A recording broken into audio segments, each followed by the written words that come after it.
life experience, the food, the mangoes, even when you're raising a life, there's something powerful about that, as you know, as a mom.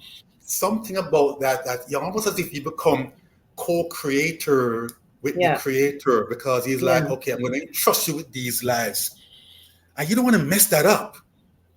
Yeah. You don't want to mess that up. And that's why I was so afraid and petrified to send them to Jamaica, because then I have no control. God knows. Then my PTSD is kicking in. I don't want to do that. I don't want to do that. And next thing on my watch, something bad happens. I don't want anything.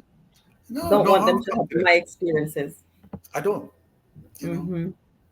But that was that. But you mentioned a quick point earlier about my daughter. I want to share a quick story with you about that, where I don't know, a poem comes in. So she was about 3, maybe 4. When I asked her about it, she has no memory of it. This is what happened. So I'm in my study, getting ready for some exam, whatever was going on. Bang on my door. I'm like, what do you want? I was angry. That's what I'm told. I'm like, what? Because she's always having fights with her twin brothers. I'm like, what am I going to do now to referee this fight? And she said, in a soft, tiny voice that no matter how cold your heart is, it'll melt you. All right, how hard, how hardcore your heart is. She said to me, I miss my mom. Oh, I'm wow. like, wow, exactly. So right there, Joanne, I'm like, but you don't know your mom. You've never seen your mom. Well, you have no memory. You must have seen. You have never had any contact with your mom. That's in your memory. Yeah. But she understands missing a mom, though. I guess she talked to her friends. She sees them with their moms, so she understands that missing. And right there and then, Joanne, the poem came to me. I dropped everything I was doing. Everything else became inconsequential. She was the most important person in my life right now. It's called Carry On. I hear the pain in her voice. I see the fire in her eyes.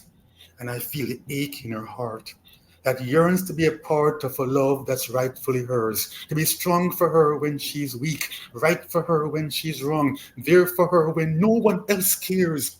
And just those little moments mothers and daughters share. But right now, she's alone. She's alone in the park where shadows are dark and her life is on the brink.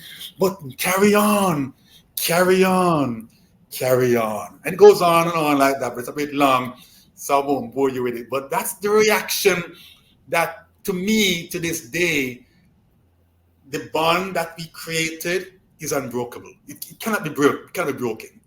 You cannot break that bond, because my response to her was not to say, leave my room or some kind of nonsense like rebuke. I didn't rebuke her.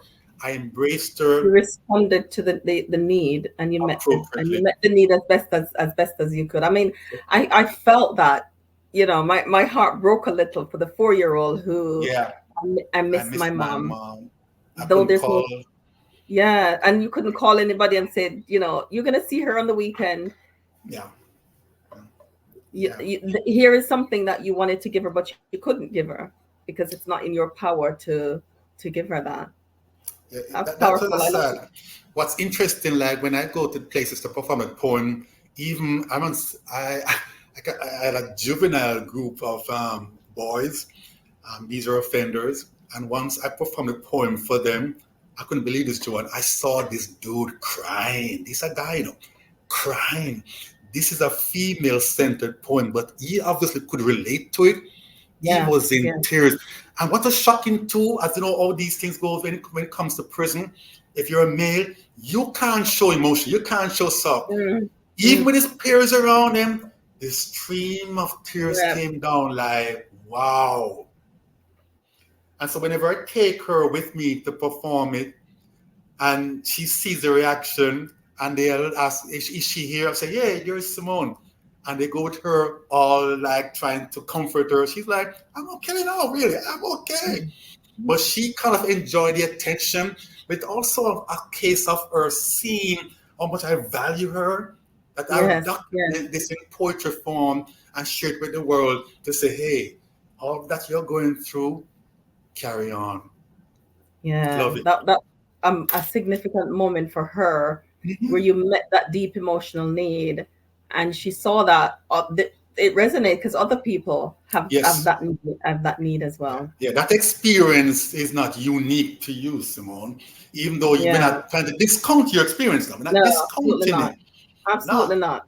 But we're saying that there are examples out there of others who have survived and thrived. Maybe they have some kind of some best practices that they have used that they can apply to her. But she never really dwelled on that deprivation, though, Joanne. She never dwelled on it, to my surprise. And what's interesting when I talked to her about, by the way, if we were able to have this session tomorrow, I could have brought her on the call.